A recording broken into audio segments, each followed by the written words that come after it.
Hello everyone, मेरा नाम है शिवी और हम लोग अभी एंशियंट हिस्ट्री वाला पार्ट डिस्कस कर रहे हैं जो हमने क्लास 11th की तमिलनाडु की बुक से किया है। ठीक है। तो अभी तक अब हम जो सीरीज़ चल रही थी वो एंशियंट हिस्ट्री की डिटेल सीरीज़ थी, जिसमें चैप्टर वाइज हम लोगों ने रिवाइज़ किया, चैप्टर वाइज डिस्कस किया था। ये जो मैं सीरीज़ लेके आई हूँ वो एक रिवीजन सीरीज़ है, क्योंकि आप लोगों को पता होगा, अगर आप कोई भी यूपीएससी, एसएससी या स्टेट पीसीएस की तैयारी कर रहे हैं तो एक बार पढ़ना या एक बार रीड करना कभी इनफ नहीं होता है किसी भी यूपीएससी सब्जेक्ट को। आपको बार बार उन चीज़ों को रिवाइज करना है तो ही आप मेमोराइज कर सकते हो, अदरवाइज नहीं कर सकते हो। तो revision is the only key to success to fight all the exams. ठीक है। तो इसलिए मैं ये रिवीजन सीरीज़ लेके आई हूँ कि अगर देखो, आप स्टार्टिंग में आपको सारे डिटेल्ड लेक्चर ही देखने हैं, उससे आपके सारे कॉन्सेप्ट क्लियर होंगे, छोटी छोटी माइन्यूट डिटेल्स आपकी क्लियर होंगी। ठीक है। लेकिन जब एग्ज़ाम के पहले आपको रिवाइज करना है, गो थ्रू करना है सारी चीज़ों को, तो एक बार आप ये रिवीजन सीरीज़ देखिएगा, क्योंकि मैं इसमें बहुत कम टाइम में ज़्यादा इन्फॉर्मेशन आपको प्रोवाइड करूँगी, जिससे आपका जल्दी से जल्दी रिवाइज हो सके। ठीक है। तो इस वजह से मैं ये रिवीजन सीरीज़ लेकर आई हूँ।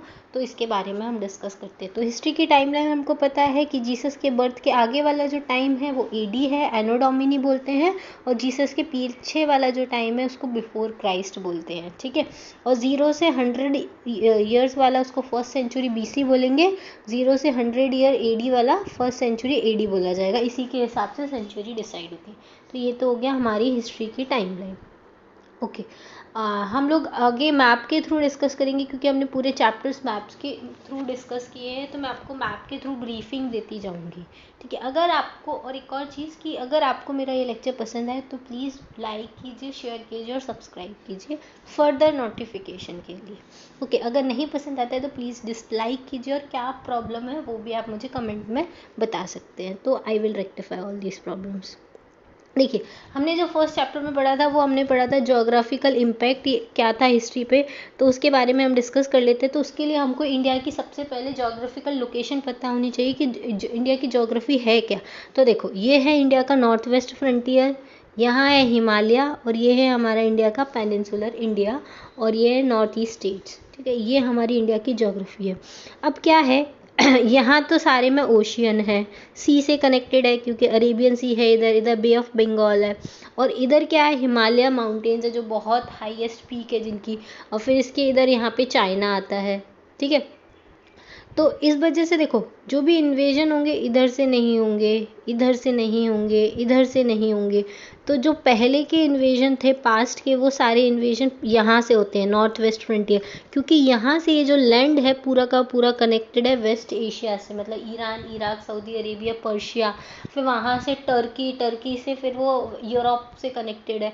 तो ऐसे करके सब कुछ कनेक्टेड है नॉर्थ वेस्ट फ्रंटियर से।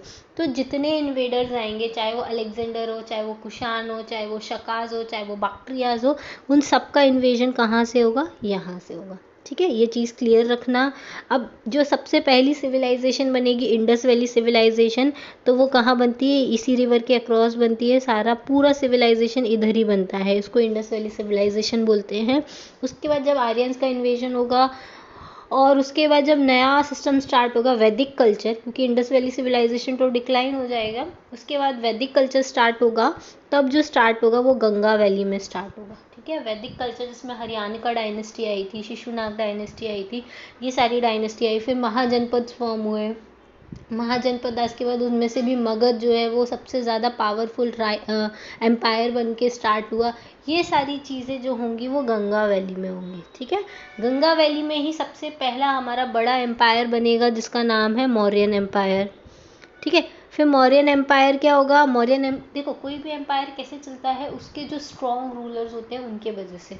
स्टार्टिंग के रूलर स्ट्रॉन्ग होते हैं, इस वजह से वो उतना बड़ा एम्पायर बिल्डअप कर पाते हैं। लेकिन बाद में क्या होता है, धीरे धीरे धीरे करके उनके रूलर्स वीक आने लगते हैं, तो उनके जो सक्सेसर होते हैं वो वीक सक्सेसर होते हैं, वो और इतने बड़े एम्पायर को वो इंटैक्ट नहीं कर पाते हैं, तो धीरे धीरे एम्पायर डिक्लाइन हो जाता है। तो जैसे बोलते हैं ना, हर किसी का टाइम आता है, वैसा वाला केस है।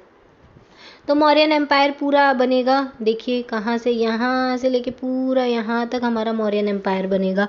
फिर मौर्यन एम्पायर के वीक सक्सेसर की वजह से डिक्लाइन होने लग जाएगा, तो इधर एक अलग डायनेस्टी बन जाएगी, इधर एक अलग डायनेस्टी बन जाएगी, और इधर से नॉर्थ वेस्ट फ्रंटियर से इन्वेजन होना स्टार्ट हो जाएगा। ठीक है, फिर मौर्यन एम्पायर के बाद फिर पोस्ट मौर्यन एम्पायर आएगा, उसमें हम देखेंगे कि इधर सतवाहना डायनेस्टी रूल कर रही होती है, इधर सुंगा डायनेस्टी रूल कर रही होती है, इधर से इन्वेजन हो रहे होते हैं, जैसे बाक्ट्रियाज आ रहे हैं, फिर कभी शकाज आ रहे हैं, फिर कुशानाज आ रहे हैं, शाकाज ने क्या क्या वो बनाया था, कनिष्क कौन थे, इन सब के बारे में हम देखने वाले हैं। ठीक है, ओके, चलिए इतना हम लोग स्टार्ट करते हैं। सबसे पहले हम पढ़ेंगे स्टोन एज के बारे में, जिसमें एक सेकेंड रुकिए,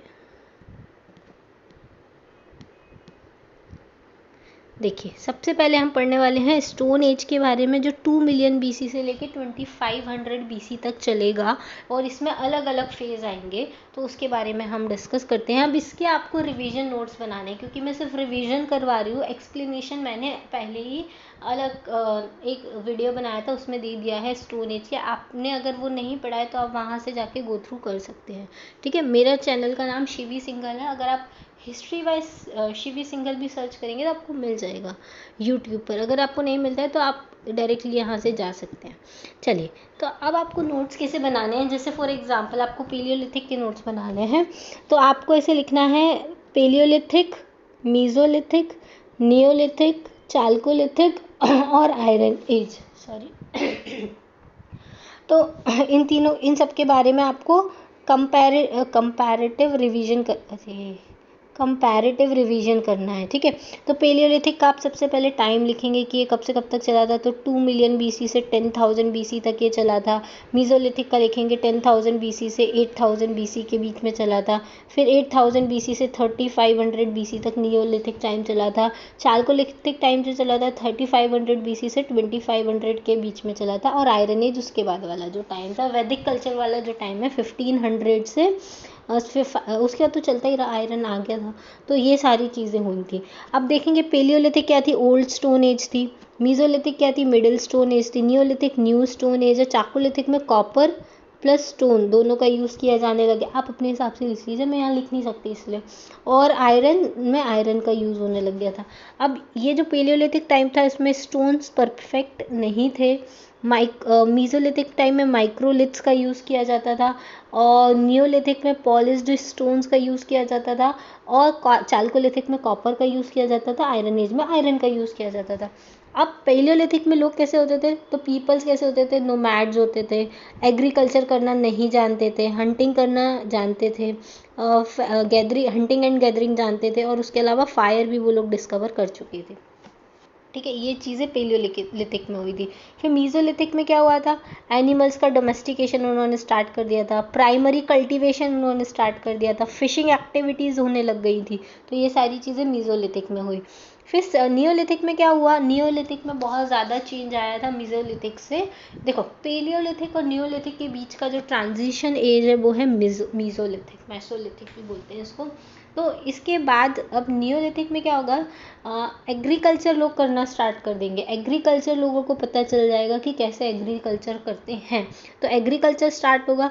एग्रीकल्चर स्टार्ट होगा तो धीरे धीरे एक ही जगह पे, क्योंकि जिस दिन सीड्स डालें उसी दिन तो प्लांट ग्रो नहीं होगा और उसको खा नहीं सकते, तो इस वजह से एग्रीकल्चर जब होगा तो उसका एक जेस्टेशन पीरियड होता है, तो लोगों को वहाँ रुकना पड़ेगा। इसके वजह से क्या होगा, सीडेंट्री लाइफ स्टार्ट हो जाएगी। सीडेंट्री लाइफ मतलब एक ही जगह पे बहुत टाइम के लिए रहना। अभी तक तो वो नोमैड से इधर फ्रूट्स मिले इधर खा रहे, उधर जा रहे, उधर फ्रूट्स मिले उधर खा रहे, ऐसे जा रहे थे। ठीक है, अब सीडेंट्री लाइफ स्टार्ट हो जाएगी। सीडेंट्री लाइफ होगी, इसकी वजह से विलेज बनना स्टार्ट हो जाएंगे। विलेज बनेंगे तो रहने के लिए लोगों को घर चाहिए, तो मड ब्रिक के घर बनने लग जाएंगे।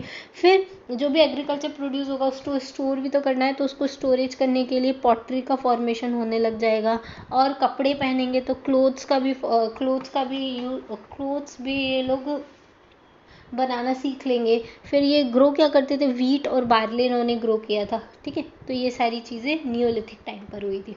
अब चाल्कोलिथिक में क्या होता है, इस टाइम पे देखो कॉपर का यूज़ होना स्टार्ट हो गया, कॉपर का यूज़ हो गया तो मेटल आर्टिफैक्ट बनना स्टार्ट होंगे। तो पहले तो स्मेल्टिंग स्टार्ट कैसे करते हैं मेटल की, वो इन लोगों को पता चल गया। फिर मेटल क्राफ्टिंग इनको आ गया, तो ये जो चीज़ें हुई। उसके अलावा मेटल के आर्टिफैक्ट बने, पेंटेड पॉटरी बनना स्टार्ट हुई। वो कौन से टाइम पर हुई, चाल्कोलिथिक टाइम पे हुई। फिर आयरन एज में क्या हुआ, अच्छा चाल्कोलिथिक की इंपॉर्टेंट साइट में आप हड़प्पा है, ठीक है, क्योंकि हड़प्पा में कॉपर की ही चीज़ें बहुत ज़्यादा मिली है, मेटल आर्टिफैक्ट कॉपर के ही मिले हैं। हड़प्पन लोगों को आयरन के बारे में नहीं पता था, आयरन जब तक डिस्कवर नहीं हुआ था, ठीक है।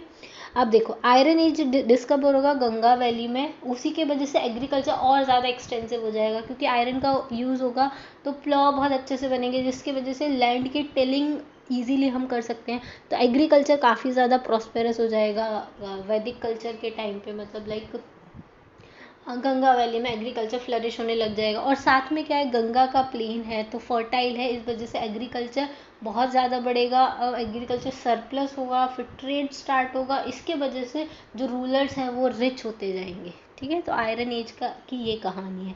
अब आयरन एज के एक साथ एक और चीज़ जुड़ी है, वो है मेगालिथ बरियल्स।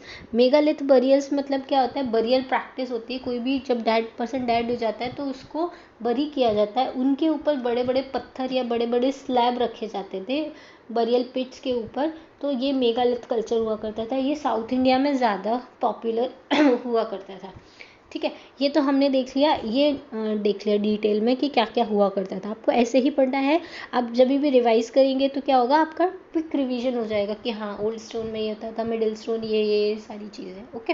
अब आपको जो इम्पोर्टेंट है वो है इम्पोर्टेंट साइट्स कौन कौन सी हैं।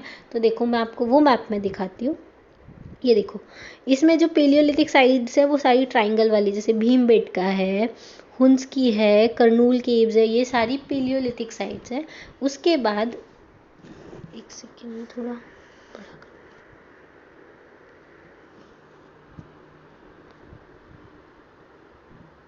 सॉरी, ठीक है। अब देखिए ये जो पेलियोलिथिक साइट्स हैं वो कौन कौन सी हैं, भीमबेटका मध्य प्रदेश में आती है, हुंस की कर्नाटक में आती है, करनूल केव्स आंध्र प्रदेश में आती है। ये सारी हैबिटेशन साइट थी, यहाँ पर लोग रहा करते थे। केव्स हैं तो केव्स में क्या, देखो हमेशा तो वो जंगल में नहीं घूम सकते, कभी बारिश होगी, कभी बहुत तेज गर्मी होगी, तो उससे बचने के लिए वो लोग केव्स में रहा करते थे। तो इस वजह से अब ये सारी केव्स पेलियोलिथिक टाइम पे मानी जाती थी। इनको रॉक शेल्टर भी बोलते हैं, क्योंकि पूरे रॉक के बने होते थे और इसमें लोग रहते थे, इसलिए रॉक शेल्टर बोलते थे। अब भीमबेटका जो केव्स है वो क्यों फेमस है, उसमें पेलियोलिथिक पेंटिंग्स बनी है। देखो बारिश हो रही है, पहले बारिश कैसे होती थी, वो चलते जा रही है चलते जा रही है, 2 महीने हो गए 3 महीने हो गए बारिश होए जा रही है, तो उस केस में क्या होता था, लोग बाहर नहीं निकलते थे, अंदर ही रहते थे केव्स में। तो केव्स में फ्री रहते तो क्या करेंगे, उनको जो चाहिए वो पेंट करते थे, ठीक है। जैसे उनको वो इसलिए देखो हमको जो चाहिए, हम जो पसंद करते हैं, हम उन्हीं की इमेज देखते हैं, हम वही चीज़ ड्रॉ करते हैं, वही चीज़ लिखते हैं। तो सेम उनके साथ भी वही था, उनको लिखना नहीं आता था, लेकिन उन्होंने एनिमल्स देखे हुए थे कि हाँ इनको हम हंट कर सकते हैं, फ्रूट्स कैसे दिखते हैं, हम उनको कैसे खा सकते हैं। तो इसीलिए वो एनिमल्स की पिक्चर्स बनाते थे कि हमको इसको हंट करना है, और एक ऐसा बनाते थे ह्यूमन बीइंग है वो भाग रहा है एनिमल के पीछे। ये सारी चीज़ें भीमबेटका केव्स की पेंटिंग में मिली है, ये मैंने आपको डिटेल में बताया है, आप उसमें देख लीजिएगा। फिर नियोलिथिक मेगालिथिक वाली साइट से है, मेगालिथिक में है, मेगालिथिक साइट्स तो सॉरी आयरन एज से है। नियोलिथिक साइट्स हम देख लेते हैं, फिर मीजोलिथिक वाली मैं आपको दूसरे वाले उसमें दिखाती हूँ। मेसोलिथिक साइट्स में देखो कौन कौन सी आएगी, हल्लूर आएगी, पयमपाली आएगी, कोलदीबा आएगी, महागरा आएगी, चिरांद बिहार में आती है, दाउजी हेडिंग आसाम में आती है, मेहरगढ़ अब पाकिस्तान में आती है, और बुरजा होम कश्मीर में आती है। देखो मेहरगढ़ के बारे में याद रखना कि मेहरगढ़ जो साइट है यहाँ पे सबसे पहले एग्रीकल्चर किया गया था, उसके एविडेंस मिले हैं, ठीक है। सबसे पहले एग्रीकल्चर करने के एविडेंस कहाँ पर मिले हैं हमको, मेहरगढ़ में मिले हैं। और भीमबेटका के बारे में मैंने आपको बता दिया कि वो एक हैबिटेशन साइट है। चलिए अब मैं एक बार मीजोलिथिक का भी आप देख लीजिए। मेसोलिथिक में देखो भीमबेटका ही कंटिन्यू रहा था, फिर उसी के पास में एक आदमगढ़ करके प्लेस है, वो भी मेसोलिथिक से कनेक्टेड है इरा से। उसके बाद आता था लग्नांच जो गुजरात में आती है, और फिर बागोर जो राजस्थान में आती है। ये 4-5 इंपॉर्टेंट साइट्स है, बाकी तो ठीक है। अब देखो इनकी जो डेटिंग मेथड है वो क्या हुआ करती थी। अब ये तो ठीक है, कौन सा नियोलिथिक को बिलोंग करता है, कौन सा मेसोलिथिक को करता है, ये कैसे पता चलेगा। तो 2 मेथड्स हुआ करती थी। एक तो थी, एक सेकेंड बताती हूँ, एक मेथड थी कार्बन डेटिंग मेथड, और एक होती है डेंड्रोटेक्नोलॉजी मेथड। कार्बन डेटिंग में क्या होता है कि कोई भी ऑर्गेनिक कंपाउंड है, मतलब जैसे कोई भी एनिमल, स्टोन, उसमें कार्बन की अमाउंट जो होता है वो फिक्स होता है। तो उनमें से कितना कार्बन लॉस हुआ है उसके बेसिस पे उसका एज पता चल जाता है। ठीक है। डेंड्रोटेक्नोलॉजी में क्या होता है, जो भी वुड होती हैं, या जैसे कोई भी जैसे कार्ट मिली है, बुलॉक कार्ट मिली है, वो वुड की बनी है, तो उसकी जो वुड है उसमें कितनी ट्री रिंग्स हैं उसके वुड में, वो डिसाइड करती है कि ये ट्री कितना पुराना है, तो उसके हिसाब से उसका टाइम पता किया जा सकता है।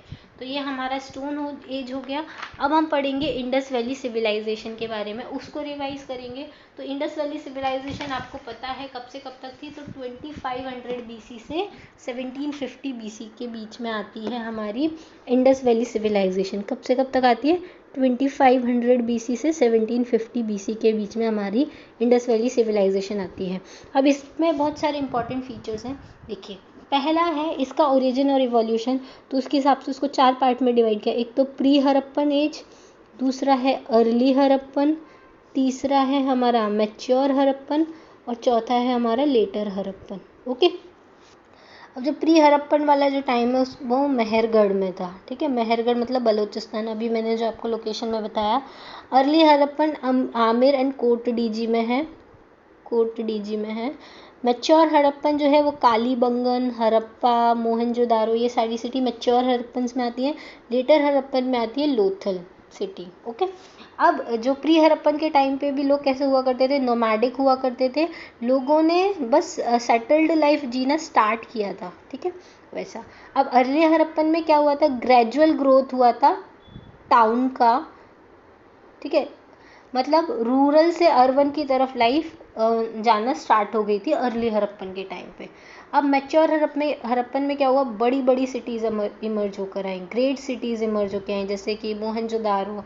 बहुत ज़्यादा इलेबोरेटेड टाउन प्लानिंग हुआ करती थी, अर्बन फीचर्स बहुत ज़्यादा थे मैच्योर हड़प्पन में। ठीक है। उसके बाद आता है हमारा लेटर हड़प्पन, जब हड़प्पा डिक्लाइन होना स्टार्ट हो गया।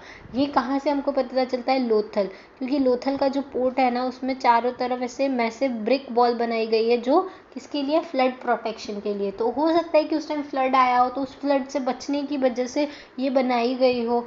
तो ये भी एक नेचुरल डिज़ास्टर की वजह से पूरा हड़प्पन कल्चर ख़त्म हो गया हो, ऐसा माना जाता है। कुछ स्कॉलर्स ऐसा मानते हैं कि कोई नेचुरल डिज़ास्टर आया उसकी वजह से हड़प्पन ख़त्म हो गए। कुछ लोग ऐसे मानते हैं कि आर्यंस का इन्वेजन हो गया था इस वजह से। तो ये तो अभी मिस्ट्री है, लेकिन आप ये लेटर हड़प्पन का जो एविडेंस है वो लोथल है। ठीक है, चलो अब नेक्स्ट फीचर मैं आपको एक बार पूरी साइट्स दिखा देती हूँ, कौन कौन सी साइट्स हैं। ये देखिए, ये देखिए, सॉरी,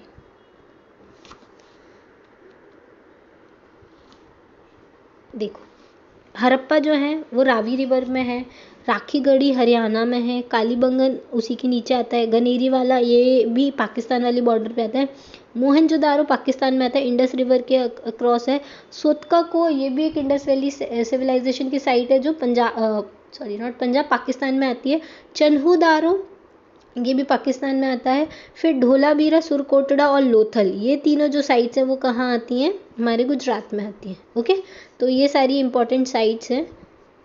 ओके, ये एक और अच्छा ये चीज़ें बताती हूँ। ये सारे जो स्टैचूज़ हैं जो हमको हड़प्पन टाइम पे मिले हैं, ये मोहन डांसिंग गर्ल का स्टैचू है, एक प्रीस्ट का स्टैचू है, देखो कितनी अच्छी कार्विंग की गई है। फिर ये टेराकोटा टॉयज़ मिले थे हमको, ये एक मदर गॉडेस का स्टैचू मिला था जो जिसकी वो पूजा करते थे। ठीक है, ये फिर एक और एक डिटेल्ड मैप है, इसमें भी आप देख सकते हैं। ये देखिए, हड़प्पा जो है वो रावी रिवर है, ये मांडा, फिर रोपड़ पंजाब में आता है, लखमीरवाला वानाबली हरियाणा में आता है, राखीगढ़ी हरियाणा में आता है। ठीक है, गनेरी वाला ये पाकिस्तान में आता है, मोहनजोदारो पाकिस्तान में आता है, कोट डीजी ये रहा। ठीक है, फिर ये रहा आमरी और कोट डीजी, ये दोनों अर्ली हड़प्पन के टाइम के थे। फिर चन्हूदारो एक किसी सिटी है जिसमें कोई सिटाडेल नहीं है। फिर ढोलाबीरा जहाँ पे बहुत अच्छा वाटर प्योरिफिकेशन सिस्टम है।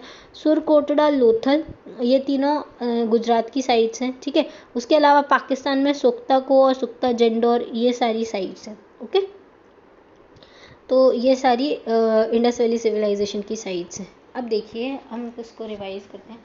अब सबसे पहले हमने क्या पढ़ा था, इंडस वैली सिविलाइजेशन का टाउन प्लानिंग बहुत अच्छा था। तो टाउन प्लानिंग में हमने देखा था कि वहाँ पे जो भी कंस्ट्रक्शन किया गया था वो बर्न्ड ब्रिक का यूज़ करके किया गया था, कोई स्टोन का यूज़ उन्होंने नहीं किया था। जैसे अभी हमारे यहाँ पे ब्रिक्स का यूज़ किया जाता है ना, ईंट का यूज़ किया जाता है, वैसे ही उस टाइम पे भी बर्न्ड ब्रिक का यूज़ किया जाता है। अब क्या क्या इलेबोरेटेड टाउन प्लानिंग थी, एक तो ग्रिड सिस्टम था वहाँ पे, वहाँ का ड्रेनेज सिस्टम बहुत अच्छा था, वहाँ पे एक ग्रेट बाथ हुआ करता था और एक ग्रेट ग्रेनरी हुआ करता था। तो हमको इन सब के बारे में लिखना है। तो अब ग्रिड सिस्टम में क्या होता था, सारी रोड्स एक दूसरे को राइट एंगल पे कट करती थी। सिटाडेल बने हुए थे जिसके हाई पोडियम पे राजा रहा करते थे और नीचे जो सिटाडेल हुआ करते थे वहाँ पे कॉमन पीपल रहा करते थे, ठीक है। ये ग्रिड सिस्टम में था।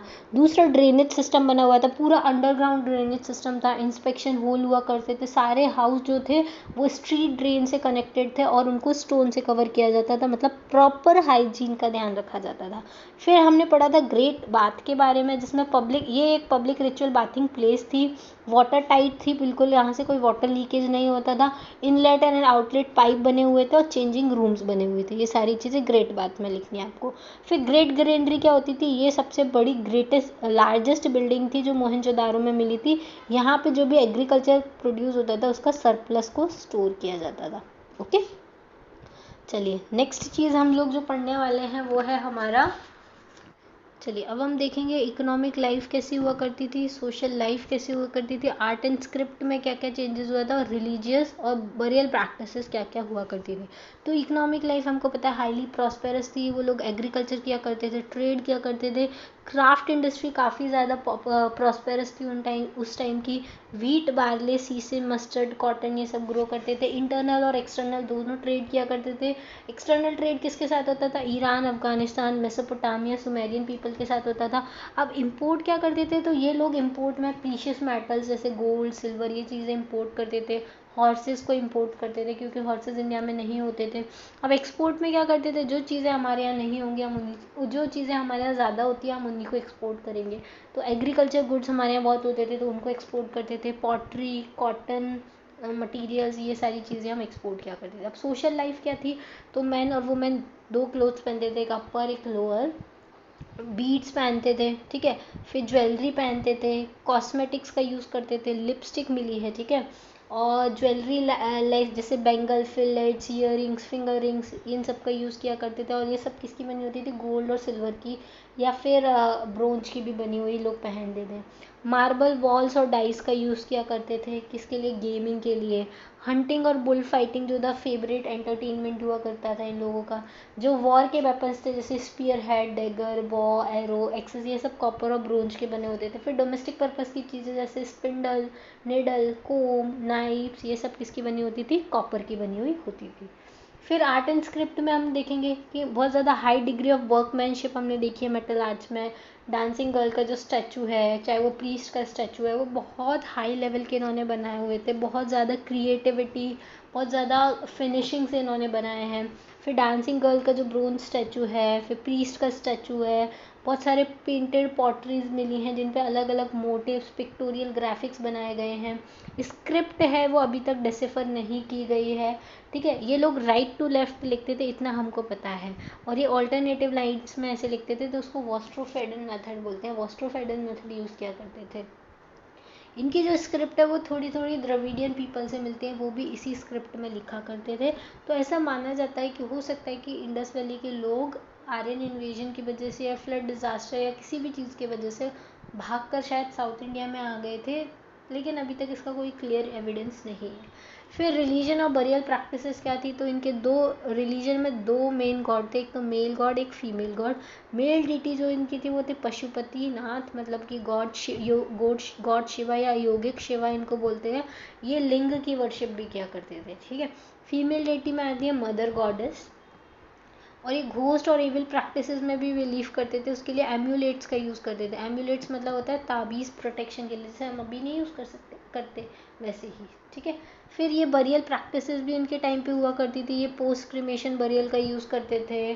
फिर बरियल पिट्स का यूज़ किया जाता था, बरियल पॉट्स का यूज़ किया जाता था। ये सारी चीज़ें इनके टाइम पे यूज़ की जाती थी। ओके, चलिए अब इम्पॉर्टेंट साइट्स कौन कौन सी हैं। तो मोहनजोदारो इम्पॉर्टेंट एक साइट है, सारी साइट्स आपको लिखनी है। मोहनजोदारो है, फिर हड़प्पा है, उसके बाद फिर चन्हूदारो है, ठीक है। उसके बाद कालीबंगन है, फिर सुरकोटड़ा है, ढोलावीरा है और लोथल है, ठीक है। ये सारी इंपॉर्टेंट साइट्स है। इनमें क्या क्या मिला है उसके बारे में हम देखेंगे। तो जो मोहनजोदारो है वो तो सबसे लार्जेस्ट साइट है सारी साइट्स में।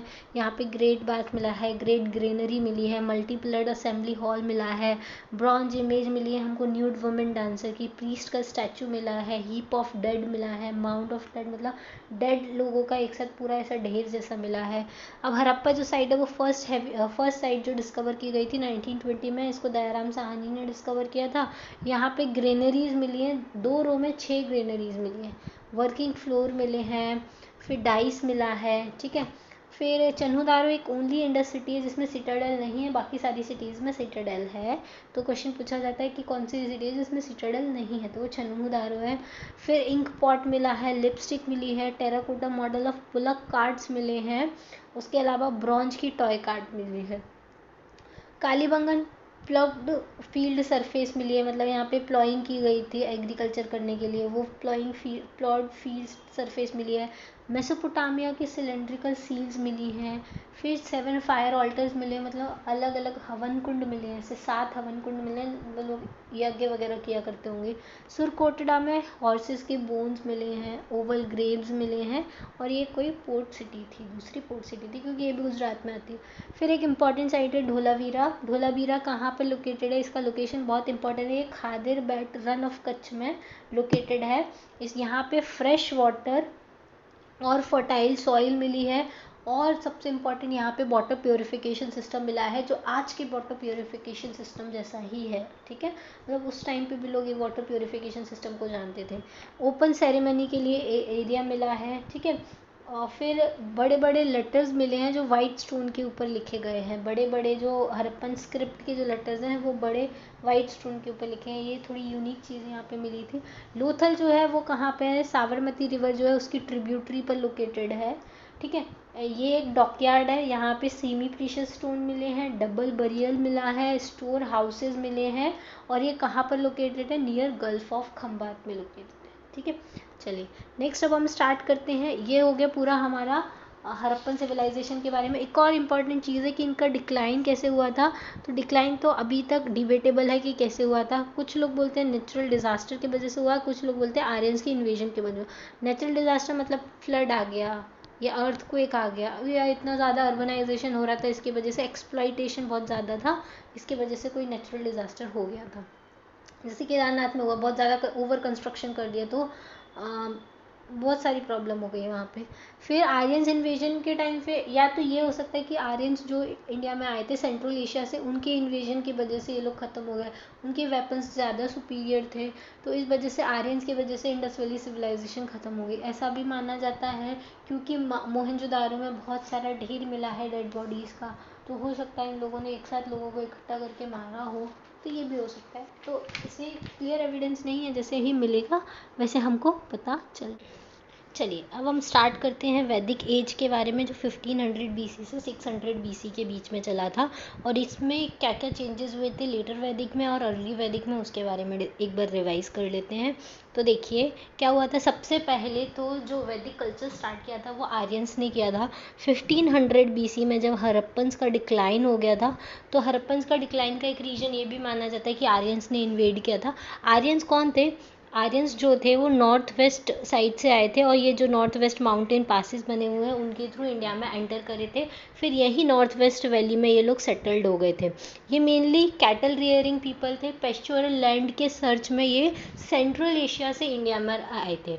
अब इनके ओरिजिन के लिए भी कंट्रोवर्सी है, कुछ वो भी डिबेटेबल है। कुछ लोग बोलते हैं कि ये लोग जो हैं वो सेंट्रल एशिया से आए हैं या फिर यूरोप से आए हैं, कुछ बोलते हैं कि ये इंडियन नेटिव्स है, मतलब इंडिया में ही रहा करते थे, फिर बाद में ये ग्रोथ करना स्टार्ट कर दिया। लेकिन जो सबसे ज़्यादा एक्सेप्टेबल है वो है कि ये लोग सेंट्रल एशिया से आए थे, नॉर्थ वेस्ट माउंटेन पासिस से इंडिया में एंटर करे थे और पेस्टोरल पीपल थे, मेन ये वाला ज़्यादा कंसिडर किया जाता है। ठीक है, चलिए अब हम देखते हैं कि जो वैदिक कल्चर में उसमें लिटरेचर बहुत ज़्यादा डेवलप हुआ था।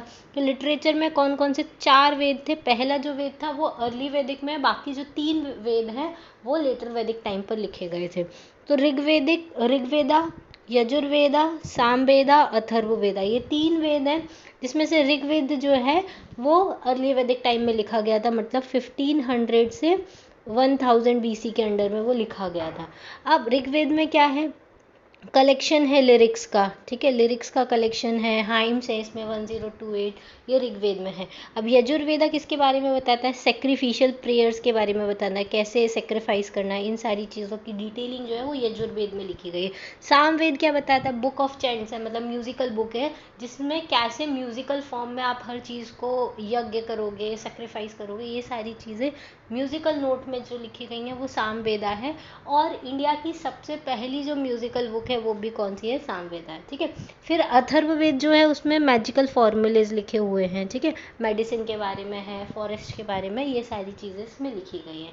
ठीक है, ओके। अब इसके बाद आते हैं हमारा दूसरे उपनिषद, जैसे ब्राह्मणा, ऋग्वेद के बाद जो उपवेद आते हैं जो इन वेद से थोड़े छोटे माने जाते हैं, वो है ब्राह्मणा, दूसरा उपनिषदा, तीसरा अरण्यकाज। अब ब्राह्मणाज में क्या लिखा है, सेक्रीफिशियल सेरेमनीज के बारे में लिखा है कि जैसे हॉर्स सेक्रीफाइस करना है, मतलब अश्वमेध यज्ञ करना है तो वो कैसे करना है ब्राह्मण्स को, वो सारी चीज़ें डिटेल्स रिचुअल्स लिखे हुए हैं।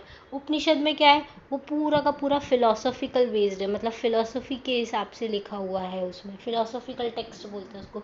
अरण्यकाज क्या है, ये फॉरेस्ट बुक है, जिसमें फॉरेस्ट में क्या अच्छा मिलता है, कौन सी जड़ी बूटियाँ हेल्पफुल है, क्या चीज़ें होती हैं, वो सब फॉरेस्ट बुक के बारे में अरण्यकाज में लिखा हुआ है। अब देखिए, हाँ, आपको जो नोट्स बनाते हैं वो काफ़ी कंपैरेटिव नोट्स बनाने हैं, क्योंकि ऑलमोस्ट आपको पता होना चाहिए ऋग्वैदिक से लेटर वैदिक में क्या चेंज हुआ। तो आप क्या करेंगे, एक साइड लिखेंगे अर्ली वैदिक और एक साइड लिखेंगे लेटर वैदिक। ठीक है, सॉरी, अर्ली वैदिक और लेटर वैदिक। अर्ली वैदिक का पहले टाइम लिखेंगे 1500 से 1000 BC तक इसका टाइम था, और 1000 से 600 BC तक इसका टाइम था। ठीक है, अब अर्ली वैदिक में लिखेंगे ये लोग कहाँ रहते थे, तो ये सप्त सिंधु रीजन में रहते थे, मतलब इंडस रिवर के आसपास में रहते थे, उधर 7 रिवर्स का सिस्टम है, वहाँ पे रहा करते थे। ठीक है, और क्या है, यहाँ पे जो ट्राइब्स थी वो कौन कौन सी थी, मत्स्य, भारत और यादूज, ये सारी ट्राइब इमर्ज होकर आई थी। और लेटर वैदिक टाइम में ये जो लेटर वैदिक टाइम था वो कहाँ तक एक्सटेंडेड हो गया था, ये गैंगेटिक वैली तक पहुँच गए थे। लेटर वैदिक टाइम पे लोग गैंगेटिक वैली में पहुँच गए थे। यहाँ पे लार्ज किंगडम फॉर्म होने लग गई थी, जैसे कुरु, पांचाला, कौशाला, काशी, ये सारी लेटर वैदिक टाइम की किंगडम्स हुआ करती थी। ठीक है, फिर इसके आगे और क्या चीज़ है, पॉलिटी कैसी हुआ करती थी, तो अर्ली वैदिक की पॉलिटी कैसी थी और लेटर वैदिक की कैसी थी हम वो देखेंगे। तो पॉलिटी में अर्ली वैदिक टाइम में कुल हुआ करता था, कुल के अंदर सबसे बेसिक यूनिट मतलब फैमिली या कुल जिसको हम बोलते हैं वो हुआ करता था। कुल से बन के ऐसे ग्राम बने होते थे, ग्राम से बन के विश्यास बने होते हैं, और विश्यास से बन के जना मतलब एक ट्राइब बनी होती है। ठीक है, तो ये अर्ली वैदिक की पॉलिटिकल यूनिट हुआ करती थी। कुल का जो हेड होता था वो कुलपति होता था, ग्राम का जो हेड होता था वो ग्रामीणी होता था, विश्व का मतलब डिस्ट्रिक्ट का जो हेड होता था वो विश्वपति होता था, और जना मतलब होता है ट्राइब, पर्टिकुलर ट्राइब, जो हमने पढ़ा मत्स्य जो ट्राइब थी, भारत ट्राइब जिसके नाम पे भारत कंट्री का नाम हमारी भारत पड़ा, तो उन सबको जना बोला जाता है, जिसको कौन हैंडल करता है, राजन या राजा हैंडल करता है। अब अर्ली वैदिक टाइम पे कैसा सिस्टम हुआ करता था, तो मोनार्कियल सिस्टम हुआ करता था, और जो सक्सेशन था वो भी हेरिडिटरी था। राजा को असिस्ट करने के लिए कौन कौन होता था, पुरोहित होता था, सेनानी होता था, कमांडर होता था आर्मी का। ठीक है, ये तीनों होते थे। और एक और इम्पॉर्टेंट चीज़ जो अर्ली वैदिक टाइम पे होती थी वो थी सभा और समिति। सभा जो होती थी उसमें सारे एल्डर पर्सन्स होते थे काउंसिल में, और समिति जो होती थी उसमें सारी जनरल असेंबली होती थी, जिसमें सब लोग इंक्लूड किए जाते थे। अब ये जो सभा समिति थी ना, उस टाइम पे अर्ली वैदिक टाइम में इसमें वुमेन्स को अलाउड था, वुमेन सभा समिति में पार्टिसिपेट कर सकती थी। ठीक है, तो वुमेन्स को राइट थे, अर्ली वैदिक में वुमेन्स की कंडीशन ठीक थी।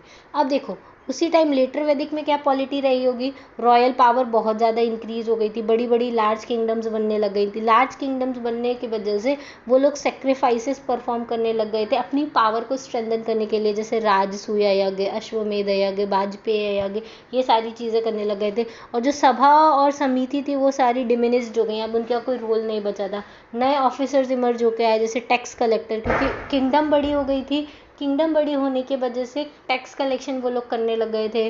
फिर ट्रीजरी पे वो ध्यान देने लग गए थे कि कितना पैसा आ रहा है, कितना जा रहा है।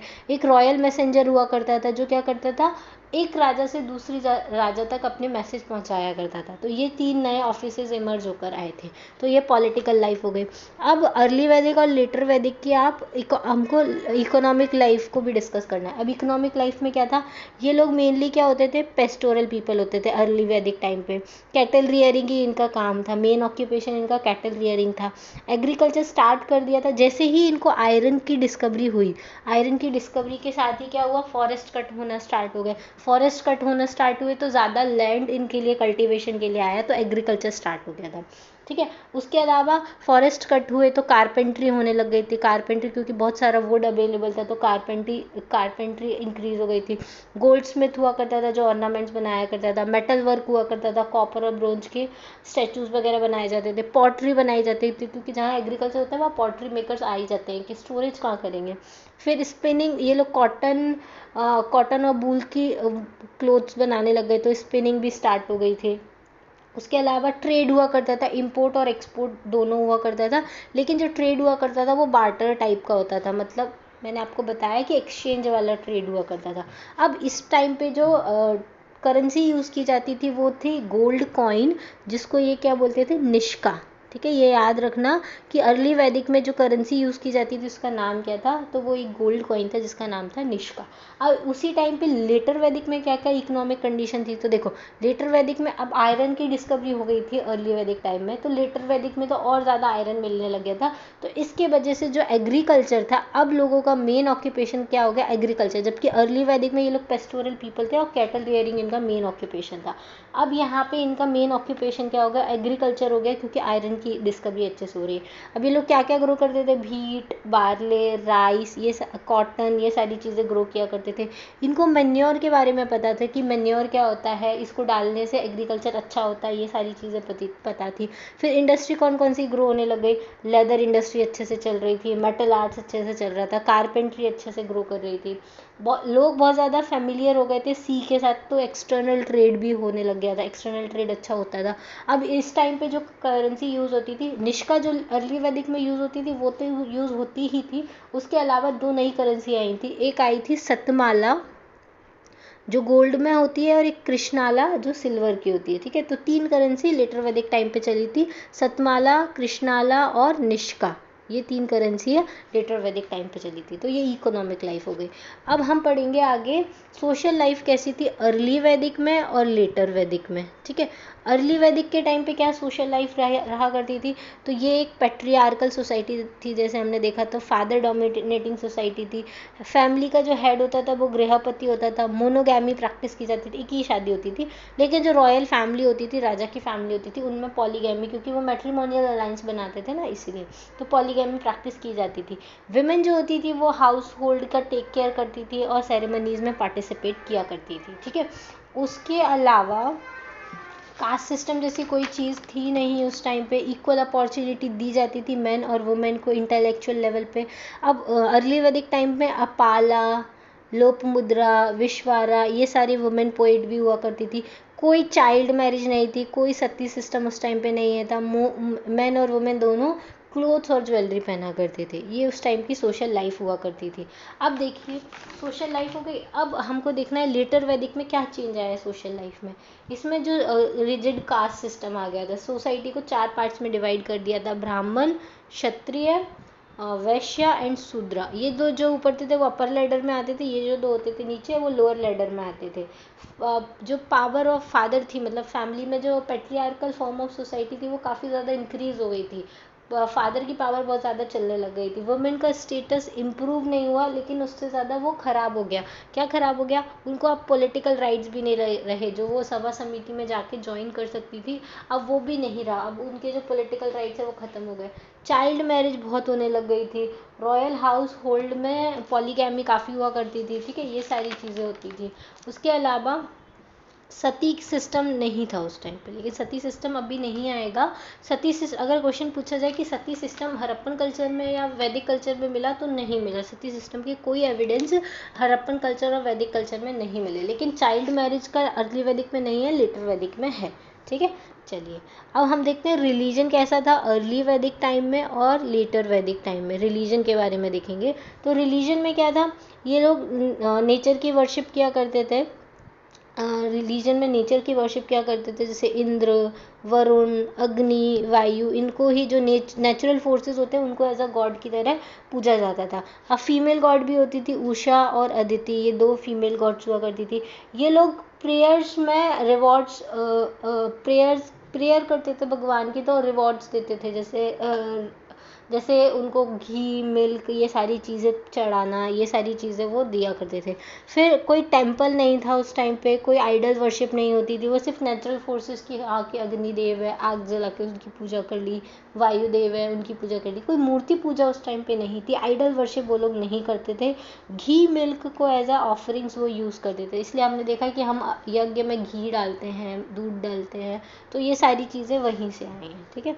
अब लेटर वैदिक में लेकिन रिलीजन काफ़ी चेंज हो गया। जो इंद्र और अग्नि थे वो अपनी इंपॉर्टेंस लूज कर चुके थे। अब नए गॉड इमर्ज हो गया है, इनसे ज़्यादा पावरफुल गॉड इमर्ज हो गया है, वो थे रुद्र, विष्णु एंड प्रजापति, मतलब ब्रह्मा, विष्णु, महेश, ये इनको सुपीरियर गॉड्स माना जाने लग गया। अब इस टाइम पे बहुत ज़्यादा इलेबोरेटेड रिचुअल और सेक्रीफाइस किए जाते थे प्रीस्टली क्लास के द्वारा। प्रीस्टली क्लास मतलब ब्राह्मण, क्योंकि ब्राह्मण का डोमिनेशन हो गया था, तो वो बहुत ज़्यादा इलेबोरेटेड रिचुअल्स और सेक्रीफाइस करते थे, वो भी ऐसी लैंग्वेज में जो लोगों को समझ में नहीं आती थी। प्रीस्टहुड एक प्रोफेशन हो गया था, हेरिडिटरी बन गया था कि मतलब ब्राह्मण का बेटा ब्राह्मण ही बनेगा। पहले ऐसा नहीं था, लोग जो प्रोफेशन करना चाहते थे वो कर सकते थे। अर्ली वैदिक टाइम में अगर वो लड़ना चाह रहे तो वो क्षत्रिय बन गया, अगर वो टीचिंग करना चाह रहे तो वो प्रीस्ट बन गया। लेकिन लेटर वैदिक टाइम में ये फिक्स हो गया था कि ब्राह्मण का बेटा ही ब्राह्मण बनेगा, मतलब हेरिडिटरी सिस्टम चलने लग गया था, राजा का बेटा ही राजा बनेगा, ऐसा सिस्टम चलने लग गया था। लेकिन लेटर वैदिक टाइम, हर चीज़ का एक टाइम आता है, तो लेटर वैदिक टाइम के एंड में क्या हुआ था, बहुत ज़्यादा स्ट्रॉन्ग अपोजिशन होने लग गया था। लोग बहुत ज़्यादा अपोज करने लग गए थे किसका, ये जो इलेबोरेटेड रिचुअल्स होते थे, इतना खर्चा करवाते थे उसके ऊपर।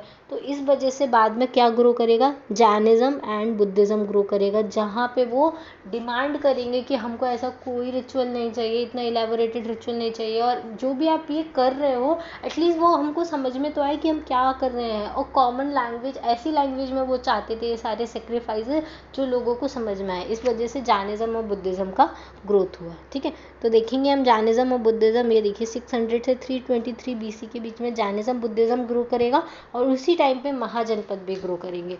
तो क्या है जैनिज्म एंड बुद्धिज़्म के बारे में, पहले तो हम देखेंगे कि क्यों उनका राइज हुआ था। तो राइज होने के क्या क्या रीज़न है वो देखेंगे। तो पहले तो जैनिज्म का राइज इसलिए हुआ था, बहुत ज़्यादा रिलीजियस अनरेस्ट था, कॉम्प्लेक्स रिचुअल्स बहुत ज़्यादा बढ़ गए थे, फिर ब्राह्मण्स का डोमिनेशन बहुत ज़्यादा था, फिर लोग एक सिंपल लैंग्वेज चाहते थे जो उनकी प्रॉब्लम को सॉल्व कर सके। ये जस्ट ऐसे ही कुछ भी मंत्र पढ़ना इससे हमारी प्रॉब्लम सॉल्व हो जाएगी, ये तो सिर्फ एक फेथ में विश्वास करने जैसा है, तो वो हमको नहीं चाहिए। रिजिड कास्ट सिस्टम बहुत ज़्यादा हो गया था, सोशल लेवल पे ये प्रॉब्लम्स थी। एग्रीकल्चर और ट्रेड काफ़ी इंक्रीज़ हो गया था, इसके वजह से जो वैश्य कम्युनिटी थी वो बहुत ज़्यादा ट्रेड करने लगे थे, तो उनकी पोजीशन बहुत ज़्यादा इंप्रूव हो गई थी, बहुत ज़्यादा मनी वो अर्न कर रहे थे। तो लेकिन उनका सोशल स्टेटस तो वही था कि वो लोअर स्टेटस में आते हैं, उनको ज़्यादा वैल्यू नहीं दी जाती थी। अब वो जब ट्रेड अच्छा कर रहे हैं, सब अच्छा हो रहा है, तो वो अपना स्टेटस इंप्रूव करना चाहते थे। इस वजह से उन्होंने जैनिज्म और बुद्धिज़्म को फॉलो किया, क्योंकि वो सबको इक्वल रखते थे, ठीक है। तो ये जो चीज़ें थी, अब हम पहले बुद्धिज़्म और जैनिज्म दोनों के बारे में एक एक करके देखेंगे। पहले हम देखते हैं बुद्धिज़्म के बारे में, फिर साथ में ऐसे आप रिलेटिव स्टडी भी कर सकते हो कि ये बुद्धिज़्म कब आया था। 563 BC से 483 BC में आया था, और जो जैनिज्म है वो आया था 540 से 468 BC में, मतलब दोनों कंटेम्प्रेरी थे ऑलमोस्ट, ठीक है, कंटेम्प्रेरी थे, बस एज का डिफरेंस था आगे पीछे, लेकिन दोनों कंटेम्प्रेरी है। देखो 563 से 480 और ये 540 से 480, पर पता नहीं ये इतने कंटेम्प्रेरी थे और उसी एरिया में रहते थे गंगेटिक रीजन में, पर आपस में कभी नहीं मिले। इनके जो फाउंडर थे वो थे गौतम बुद्ध, और उनका जो जन्म हुआ था वो कहाँ पर हुआ था, लुम्बिनी गार्डन, और ये नेपाल के पास में आता है लुम्बिनी, वहाँ पे हुआ था। और ये कौन सी क्लान को बिलोंग करते थे, शाक्य क्लान को बिलोंग करते थे। इनके फादर का नाम था सुद्धोधामा, ठीक है, मदर का नाम था माया देवी, और इनकी जो वाइफ का नाम था वो यशोधरा, और इनका एक बेटा था जिसका नाम था राहुल, ठीक है। ये सारी चीज़ें बुद्धिज़्म में थी। अब जैनिज्म में क्या था, ये महावीर जैन जो थे वो 24th तीर्थंकर थे जैन सेक्ट के। इनका जो जन्म हुआ था वो 540 BC में हुआ था। कहाँ पर हुआ था, कुंडल ग्राम में हुआ था, ठीक है। इनके जो फादर थे वो सिद्धार्थ थे, ठीक है, ऑलमोस्ट सेम नेम है। मदर जो थी वो त्रिशाला थी, त्रिशाला उनका नाम था। इनकी भी वाइफ का नाम यशोदा था, ठीक है। तो ये चीज़ आप देख सकते हैं। अब देखेंगे हम इन दोनों ने कब रिनाउंस किया था, सॉरी। तो देखो ये जो गौतम बुद्ध थे उनको 4 साइट्स मिली थी जब वो बहुत ज़्यादा अनरेस्ट में रहते थे, उनको समझ में नहीं आ रहा था लाइफ में क्या चल रहा है। तो जब वो बाहर एक दिन घूमने गए तो उनको 4 चीज़ें मिली थी, एक ओल्ड मैन, एक सिक बॉडी, एक डेड बॉडी, एक असेटिक। तो उनको ओल्ड मैन की लाइफ अच्छी नहीं लगी, सिक बॉडी उनको अच्छी नहीं लगी, डेड बॉडी उसका तो कोई लाइफ ही नहीं बचा, और एक असेटिक। तो उनको असेटिक अच्छा लगा कि ये अपने हिसाब से रहते हैं, कोई इनका सोशल डिस्टिंक्शन नहीं है, ये सारी चीज़ें हैं। तो इसलिए इन्होंने एक असेटिक बनने का डिसाइड किया। 29 ईयर्स एज थी इनकी जब इन्होंने अपना घर छोड़ दिया था और असेटिक बन गए थे। फिर ये 7 साल के लिए एक जगह से दूसरी जगह ट्रैवल करते रहे। फिर एट लास्ट 7 साल बाद जो बोध गया में एक पीपल का ट्री था जिसका बोधि ट्री के नाम से जाना जाता है, वहाँ पर बैठ के इन्होंने मेडिएट किया। फिर फाइनली इनको एनलाइटनमेंट हो गया जिसको बोलते हैं निर्वाणा, ठीक है, उसको बोलते हैं निर्वाणा। और इनका जो पहला सेरेमन था जिसमें पहली बार इन्होंने टीच किया था या अपनी स्पीच दी थी, वो दी थी सारनाथ में, जिसको धम्म चक्र प्रवर्तना बोलते हैं, ठीक है। जो फर्स्ट सेरेमन दिया था उसको क्या बोलते हैं, धम्म चक्र प्रवर्तना, ठीक है। अब जैनिज्म में क्या हुआ था, तो जैनिज्म में इन्होंने अपना घर छोड़ दिया था 30 साल की एज में, और ये भी एसेटिक बन गए थे। लेकिन ये कितनी साल तक भटके थे, 13 ईयर्स तक ये लोग ये ट्रैवल करते रहे। फिर जब इनकी एज हो गई 42 ईयर्स, तब ये भी एक ट्री के नीचे बैठे थे जिसका नाम था साल ट्री। और वो कहाँ पर थी, एक रिजुपालिका रिवर थी जम्बिका ग्राम में, वहाँ पर बैठे थे। और वहाँ पे इनको सुप्रीम नॉलेज मिला था जिसको ये बोलते हैं केवल्य, ठीक है। क्या बोलते हैं, केवल्य। इसमें इसको निर्वाणा बोलते हैं, इधर इसको कैवल्य बोलते हैं, ठीक है। अब इनको जो फॉलो करते थे उसको जिना या जैन बोलते हैं, और इनके रिलीजन को जैनिज्म बोलते हैं, ठीक है। अब बुद्धिज्म की जो डेथ हुई थी, गौतम बुद्ध की जो डेथ हुई थी वो 483 BC में हुई थी। कहाँ पर हुई थी, कुशीनगर में हुई थी। और ये महावीर जी की जो डेथ हुई थी वो हुई थी 468 BC में। और ये कहाँ पर हुई थी, पावापुरी नियर राजगिरा जो कैपिटल हो गया अभी मगध में, वहाँ पे मगध के आसपास इनकी डेथ हुई थी पावापुरी में, ठीक है। इतना क्लियर है। अब हम इनके डॉक्ट्राइन के बारे में डिस्कस करेंगे। तो देखो बुद्धा का क्या डॉक्ट्राइन है और जैन का क्या डॉक्ट्राइन है। ये जो बुद्धा थे उनके 4 नोबल ट्रुथ थे। वो बोलते थे, पहला था कि लाइफ जो है वो दुख से भरी हुई है, life is full of sorrow. दूसरा ये था कि इस दुख का कोई रीज़न होता है, ठीक है। तीसरा, वो रीज़न क्या है, अगर हम उस रीज़न को स्टॉप कर दें तो दुख को ख़त्म किया जा सकता है। और उस रीज़न को ख़त्म करने के लिए हमको एक पाथ फॉलो करना पड़ेगा जो उस दुख को ख़त्म कर सकता है। उसको बोलते थे अष्टांगिक मार्ग, ठीक है, ओके। ये इनके डॉक्ट्राइन थे। फिर और एक और इन्होंने चीज़ बोली थी, अष्टांगिक मार्ग में ये क्या क्या फॉलो करते थे, वो right faith, right knowledge, right meditation, right conduct, ये सारी ऐसे 8 मार्ग इन्होंने दिए थे जिसके थ्रू आपको निर्वाणा मिल सकता है और आप अपने दुख से छुटकारा पा सकते हो। ऐसा बुद्धिज्म का मानना था। इन्होंने कभी भी ना ही गॉड को एक्सेप्ट किया, ना ही उनके एग्जिस्टेंस को रिजेक्ट किया। ये कर्म में बिलीव करते थे कि आप अच्छा कर्म करोगे आपको अच्छा फल मिलेगा, और ये हर चीज़ को एक्सप्लेन करते थे उसके रीज़न के साथ कि ऐसा क्यों हो रहा है, इसका क्या रीज़न है। तो कभी भी ऐसा नहीं कि ब्लाइंड फेथ में बिलीव करके ये उसको एक्सप्लेन कर रहे हैं। जैसे कोई अपनी प्रॉब्लम लेके आया तो जस्ट ऐसे, हमारे यहाँ पे बहुत सारे ब्लाइंड फेथ नहीं चलते हैं हिंदुज़म में, वो ये नहीं करते थे। वो हर चीज़ को रीज़न के साथ सॉल्व करने का कोशिश करते थे। सोशल डिस्टिंक्शन को ये नहीं मानते थे, कास्ट सिस्टम नहीं मानते थे, इक्वालिटी में बिलीव करते थे, सोशल इक्वालिटी को एनकरेज किया, इसलिए हर कोई इनको ज्वाइन कर सकता था, चाहे वो अपर कास्ट का हो चाहे वो लोअर कास्ट का हो। जबकि ये खुद शाक्य क्लान को, मतलब क्षत्रिय क्लान को बिलोंग करते थे, स्टिल इनके जो विचार थे वो ऐसे थे कि ये कास्ट डिस्टिंक्शन में बिलीव नहीं करते थे। ठीक है, उसके बाद फिर मिडिल पाथ ये फॉलो करते थे, ना ही बहुत ज़्यादा एक्सट्रीम स्टारवेशन को ये फॉलो करते थे, बहुत ही ना ही लीनियंट लाइफ को फॉलो करते थे। तो ये हमेशा मिडिल पाथ को फॉलो करते थे, ना ही आपको लग्जूरियस लाइफ जीनी है, ना ही आपको सीवियर एसेटिज्म करना है, ये ऐसा गौतम बुद्ध बोलते थे। लेकिन जो जैनिज्म थे, महावीर जैन थे, उनकी जो डॉक्ट्राइन थे वो बिल्कुल इनसे अलग थे। पहले तो महावीर जैन के जो डॉक्ट्राइन थे वो थे त्रिरत्न। ठीक है, पहला जो था उसमें था राइट फेथ। राइट फेथ किस में होना चाहिए? तीर्थंकर में आपका सही फेथ होना चाहिए। दूसरा है राइट नॉलेज। राइट नॉलेज मतलब आपको ये थ्योरी एक्सेप्ट करनी है कि कोई गॉड एग्जिस्ट नहीं करता है। तीसरा है राइट कंडक्ट, जिसमें आपको क्या करना है, जैनिज्म को ऑब्जर्व करना है, और पांच बोझ को प्रैक्टिस करना है। बोझ मतलब आपको 5 एम रखने हैं अपनी लाइफ के। क्या क्या? एक तो आपको अहिंसा का मार्ग फॉलो करना है, किसी को मारना नहीं है, पीटना नहीं है। अस्तेय मतलब आपको झूठ नहीं बोलना है, आपको हमेशा सच बोलना है, कभी कोई चोरी नहीं करनी है, ब्रह्मचर्य रूल को फॉलो करना है। ये सारी चीज़ें इनके वोज में आया करती थी। ठीक है, इन्होंने जो वेदास और वैदिक रिचुअल की थ्योरी को रिजेक्ट कर दिया था। ये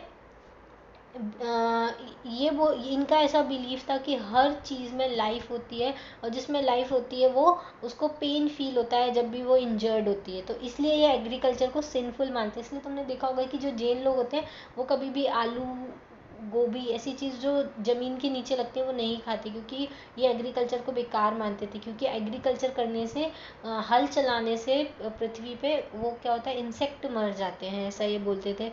फिर इक्वालिटी को ये भी प्रमोट करते थे, और इन्होंने ये बहुत ज़्यादा सीवियर एसेटिज्म को फॉलो करते थे, न्यूडिटी को फॉलो करते थे, और मेडिटेशन को फॉलो किया करते थे। जबकि बुद्धा इनके जस्ट अपोजिट थे, वो मिडिल पाथ को फॉलो किया करते थे। ठीक है, चलिए अब हम देखेंगे लिटरेचर वर्क कौन कौन सा बुद्धिज़्म में, कौन सा लिटरेचर वर्क बुद्धिज़्म में हुआ है, कौन सा जैनिज्म में हुआ है। तो लिटरेचर, जो बुद्धिस्ट लिटरेचर हैं उनमें 3 पिताकास लिखी गई हैं, विनय पिताका, सुत्त पिताका, अभिधम्म पिताका। जो विनय पिताका है उसमें मोनेस्टिक कोड लिखे हैं, मतलब कैसे मॉन्क्स को क्या क्या करना है उनके कोड लिखे हैं। सुत्त पिताका में बुद्धा की सेइंग्स लिखे हैं, मतलब बुद्धा क्या बोलते थे उनके बारे में लिखा है। अभिधम्म पिताका में रिलीजन के बारे में लिखा है, बुद्ध रिलीजन कैसा होगा, उसका डिस्कोर्स क्या है, वो सब के बारे में लिखा हुआ है। फिर एक और लिटरेरी वर्क है मिलिंद पन्हो, जिसमें जो मैनेंडर थे और नागसेना, इन दोनों के बीच के आपस की जो क्वेश्चन आंसर राउंड हुआ था उसके बारे में लिखा हुआ है। फिर श्रीलंका के 2 क्रॉनिकल्स है, दीपवंशा, महावंशा, वो भी बुद्धिस्ट से ही कनेक्टेड है, तो वो बुद्धिस्ट लिटरेचर में आते हैं। ठीक है, अब ये जो जैनिज्म थे उसमें उनके जो लिटरेचर है वो थे 12 अंगास, जो काउंसिल हुई थी उनमें इनको कंपाइल किया रहा था। दूसरे थे 12 उपंगास, ऐसे फिर मल सूत्र, ऐसे करके इनके बहुत सारे लिटरेचर्स हैं। ठीक है, अब हम देखेंगे कि काउंसिल कौन कौन सी हुई थी। दोनों की काउंसिल हुई थी, बुद्धिस्ट काउंसिल भी हुई थी और जैन काउंसिल भी हुई थी। बुद्धिस्ट काउंसिल कितनी हुई थी? 4 काउंसिल हुई थी बुद्धिस्ट की।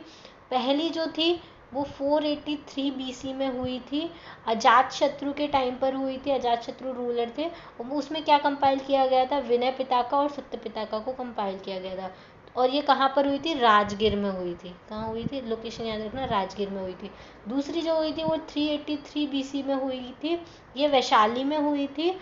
और इनके जो राजा हुआ करते थे वो थे काल अशोका और इस टाइम पे क्या किया था, जो वैशाली के जो मॉन्क्स थे उनको कुछ प्रॉब्लम आ रही थी, तो उनके लिए नया कोड लिखा गया था। तो मॉन्क के लिए कोड लिखा गया था ये वाली काउंसिल में। थर्ड काउंसिल जो हुई थी 250 BC में हुई थी।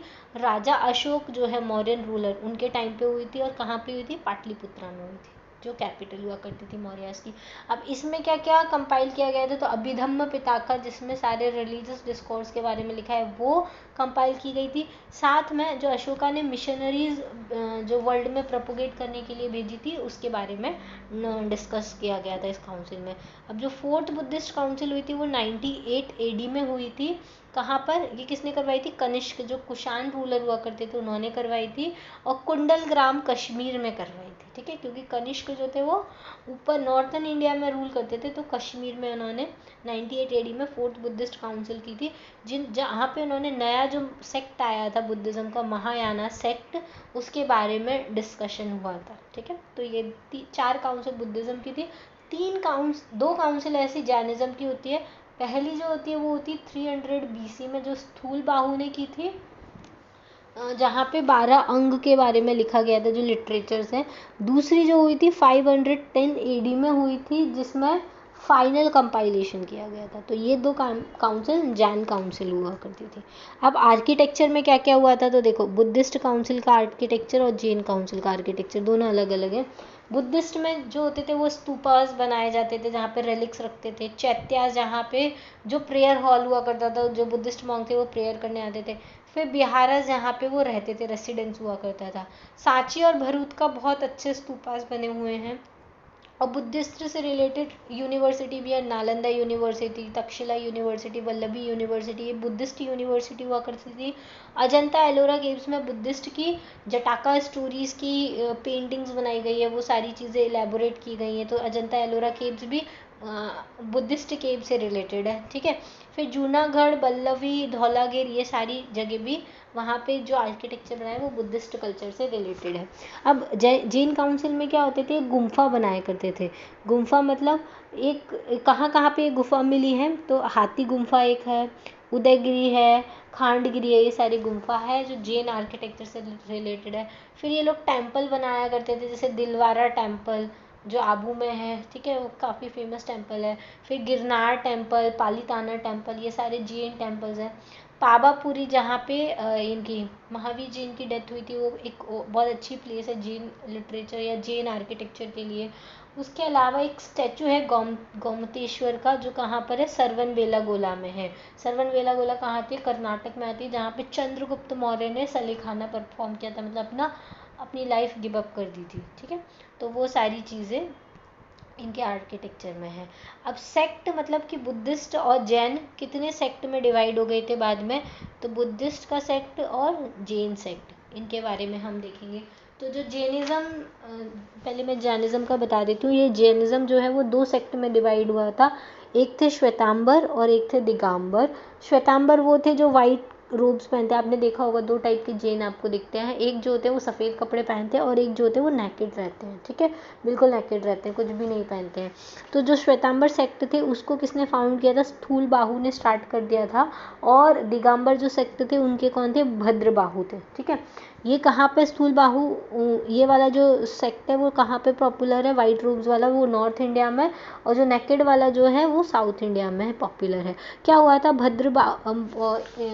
गंगा वैली में बहुत ज़्यादा फेमाइन आया हुआ था, भुखमरी फैल रही थी। तो जैन मॉन्क को बचाने के लिए भद्रबाहु चंद्रगुप्त मौर्य के साथ कहाँ चले गए थे, कर्नाटक चले गए थे, सरवनबेलागोला मॉन्क्स को लेके। तब उनके पीछे स्थूल बाहु ने क्या किया, जो जैन के कोड्स थे उनको ही चेंज कर दिया कि नेकेड नहीं रहना है, हम वाइट क्लोथ पहनेंगे, और भी बहुत सारी चीज़ों को उन्होंने चेंज कर दिया था। तो इस वजह से जो सेक्ट था वो 2 पार्ट्स में डिवाइड हो गया था। अब बुद्धिज़्म के 3 सेक्ट थे। एक तो हिनायाना बुद्धिज़्म, एक महायाना बुद्धिज़्म, एक वज्रयाना बुद्धिज़्म। इन तीनों में देखो क्या कंपैरिजन है। हिनायाना बुद्धिज़्म में ओरिजिनल टीचिंग्स हैं। महायाना बुद्धिज़्म में बुद्धा को हेवनलीनेस की तरह, मतलब भगवान की तरह बताया है। और वज्रयाना में मैजिकल पावर्स का यूज़ किया गया है सेल्वेशन के लिए। अब इसमें कोई आइडल वर्शिप नहीं होती है हिनायाना बुद्धिज़्म में। महायाना बुद्धिज़्म में आइडल वर्शिप हुआ करती थी बहुत ज़्यादा, उनको ऑर्नामेंटेशन किया गया है, ये सारी चीज़ें होती थी, ठीक है। और उसके बाद ये जो हिनायाना बुद्धिज़्म है वो लोग पाली लैंग्वेज का यूज़ करते थे, जबकि महायाना बुद्धिज़्म में वो संस्कृत लैंग्वेज का यूज़ करने लग गए थे।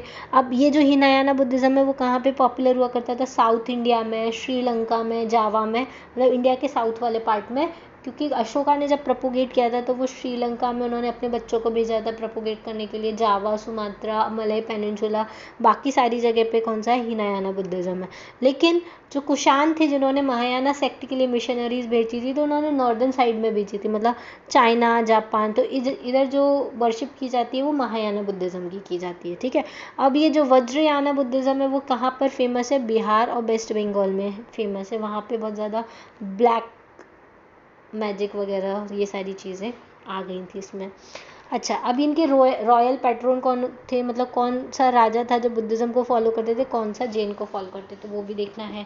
तो जो बिम्बिसारा थे वो इनको फॉलो करते थे बुद्धिज़्म को। फिर प्रसन्नजीत, अजात शत्रु, अशोका और कनिष्क तो आपको पता ही है, काल अशोका जिन्होंने काउंसिल कराई थी, और हर्षवर्धन जो पोस्ट गुप्ता पीरियड में आए थे, ये सारे बुद्धिस्ट को फॉलो करते थे। और जो जैनिज्म को फॉलो करते थे तो चंद्रगुप्त मौर्य, प्रद्योता, बिम्बिसारा का कंट्रोवर्शियल है, ये भी बुद्धिज़्म भी बोलते हैं और जैनिज्म भी बोलता है। फिर खारवेला ऑफ कलिंगा। फिर साउथ इंडिया की बहुत सारी किंगडम जैसे गंगा, कौशाम्बी, अमोघवर्षा, कुमारगुप्त, ये सारे जो लोग थे वो जैन को फॉलो करते थे, ठीक है। अब इनको स्प्रेड कैसे किया? तो एक संघ करके एक ऑर्गेनाइजेशन बनाई थी, वहाँ पे सारे मॉन्क्स रहा करते थे। वो मॉन्क क्या करते थे? बुद्धिस्ट रिलीजन की टीचिंग को स्प्रेड किया करते थे। जैसे मगध, कौशाला में बुद्धिज़्म को प्रीच किया जाता था। फिर अशोका ने तो इनको वर्ल्ड लेवल पे स्प्रेड कर दिया था। श्रीलंका, फिर जावा, सुमात्रा और चाइना भी गए थे शायद, आई थिंक। तो ऐसे करके बहुत ज़्यादा वर्ल्ड लेवल का रिलीजन बना दिया था। उन्होंने अपनी मिशनरीज भेजी थी कहाँ पे? सीलोन, मतलब श्रीलंका में भेजी थी और चाइना में भेजी थी। अब जैन में कैसे स्प्रेड किया जाता था? तो जैन में भी संघ बनाया गया था जो जैनिज्म को स्प्रेड करता था। ये मेनली वेस्टर्न इंडिया और कर्नाटक में ज़्यादा स्प्रेड किया गया था।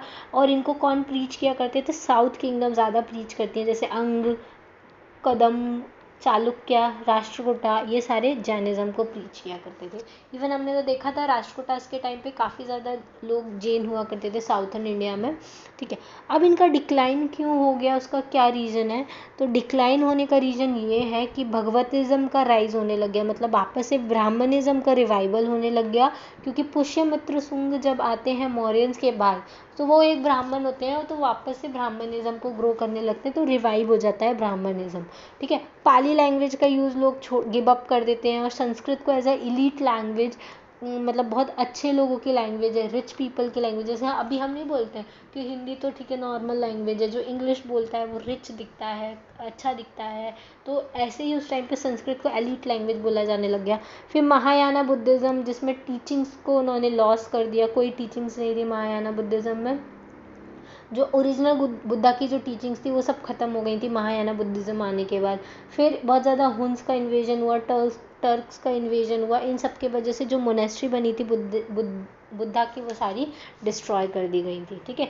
ये इनके डिक्लाइन होने के रीजन थे। अब इनके कंट्रीब्यूशन क्या क्या है? देखो, अहिंसा का जो उन्होंने मार्ग दिखाया था वो हमारे इंडियन स्ट्रगल के, फ्रीडम स्ट्रगल में यूज़ किया गया है। आर्ट एंड आर्किटेक्चर जैसे स्तूपास हैं वो बहुत अच्छे बनाए गए हैं, ठीक है। लोकल लैंग्वेज बहुत ज़्यादा डेवलप हुई थी इस टाइम पे। इंडियन कल्चर को स्प्रेड किया था वर्ल्ड में, क्योंकि वर्ल्ड में मिशनरीज भेजी थी वो अशोका ने। फिर इसके बाद बहुत सारी इंटरनेशनल रेपुटेशन की यूनिवर्सिटीज़ डेवलप हुई थी, जैसे नालंदा इंटरनेशनल रेपुटेशन से थी इसकी, लोग बाहर से पढ़ने आया करते थे नालंदा यूनिवर्सिटी में। और बल्लवी यूनिवर्सिटी जो गुजरात में हुआ करती थी वो भी इंटरनेशनल रेपुटेशन वाली यूनिवर्सिटी थी। तक्षशिला, ये भी बहुत फेमस यूनिवर्सिटी थी। तो काफ़ी ज़्यादा अच्छा कंट्रीब्यूट किया था बुद्धिज़्म ने, जैनिज़्म ने हमारी लाइफ को ग्रो करने के लिए, ठीक है। बहुत सारे नए नए चीज़ें वो लेकर आए थे। चलिए ठीक है, नेक्स्ट अब हम पढ़ेंगे राइज ऑफ मगध।